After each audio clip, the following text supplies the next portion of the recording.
اعمال دخانیات از جمله سیگارهای الکترونیکی در پرواز ممنوع میباشد و حسگرهای تشخیص دود را فعال خواهد نمود. سلام و عرض ادب. یکی از روزهای دیگه خداست و خوشحالم که سالم و صحیح و سلامت هستم و یک پرواز دیگر رو آغاز میکنیم به مقصد شهر مسکو. تیکاف از فرودگاه امام خمینی تهران، نما از پنجره هواپیما و نمای روبرو، رمپ فرودگاه امام خمینی و ترمینال این فرودگاه و تیکاف و فراز از این فرودگاه به سمت مسکو.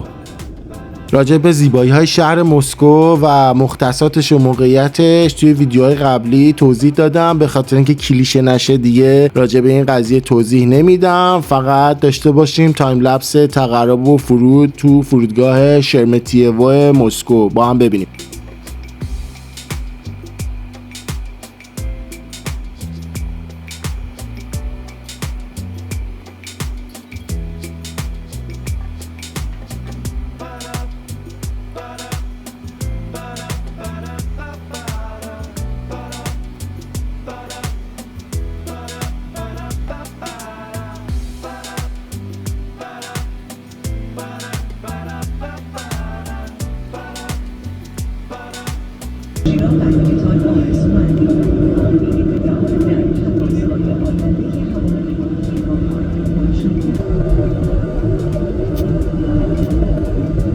یه نکته جالب توجهی که راجع به این فرودگاه و احتمالاً سایر فرودگاه‌های روسیه میخوام اینجا راجع بهش صحبت بکنم اینه که این فرودگاه‌ها خب رمپ‌های وسیعی دارن، پارکینگ‌های وسیعی دارن برای هواپیماها، استندهای مختلفی وجود داره برای هواپیما. نکته جالب توجه اینه که تا زمانی که برف نمیاد و فصل پاییز و زمستون و اوایل بهار نیستش، مثل سایر فرودگاه‌های دیگه این هواپیماها به راحتی عبور و مرور میکنن و اینا. ولی توی زمانی که برف شدیدی میاد و برف سنگینی میاد و یه پوشش برف و اینها روی فضای فرودگاه میشینه، به هیچ وجه پروازهاشون مختل نمیشه. البته خب باز این هم بستگی داره، به صورت نسبی میگم به هیچ وجه، ولی یه سیستمی دارن که با سرعت هرچه تمامتر فضای رمپ فرودگاهی رو پاکسازی میکنن و تا اونجایی که امکانش هست از تأخیر هواپیماها و انجام اپریشن پرواز جلوگیری میکنن، از ایجاد تداخل توی انجام پروازها و اپریشن پروازها جلوگیری میکنن و عملا فرودگاه‌ها نمیخوابه به خاطر بارش شدید برف. و از اونجایی که این کشور و این شهر توی نیمه شمالی و بالایی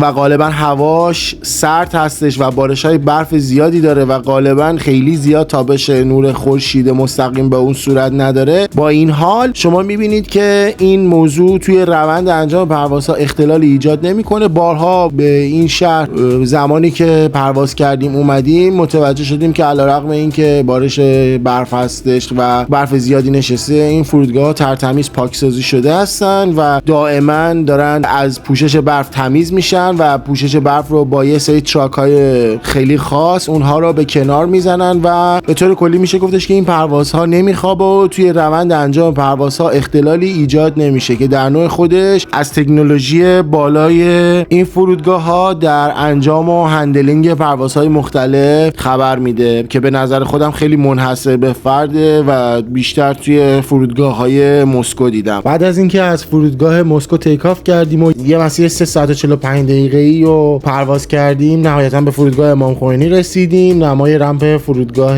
امام خمینی تهران رو میبینید. بعد از فرود تو باند این فرودگاه، هواپیمایی که در حال تاکسی کردن هستش رو دارید میبینید. ایرباس A300 سری 600 شرکت هواپیمای قشم یا قشم ایر هستش که بعد از ما فرود اومد و داره تاکسی میکنه که بیاد به سمت ترمینال و مسافرانی که به مقصد رسونده رو پیاده بکنه. قشم ایر یکی از ایرلاین های فعال کشور ما هستش با ناوگان های مختلفی از هواپیماهای ایرباس 300 320 و آورو آر جی. خیلی ممنون که با یک سفر دیگه همراه من بودید برای دیدن ویدیوهای بیشتر در زمینه هوانوردی، ایرانگردی و جهانگردی. کانال من رو سابسکرایب بکنید و امیدوارم همیشه تو همه عرصه‌های زندگیتون موفق باشید. خدا نگهدارتون.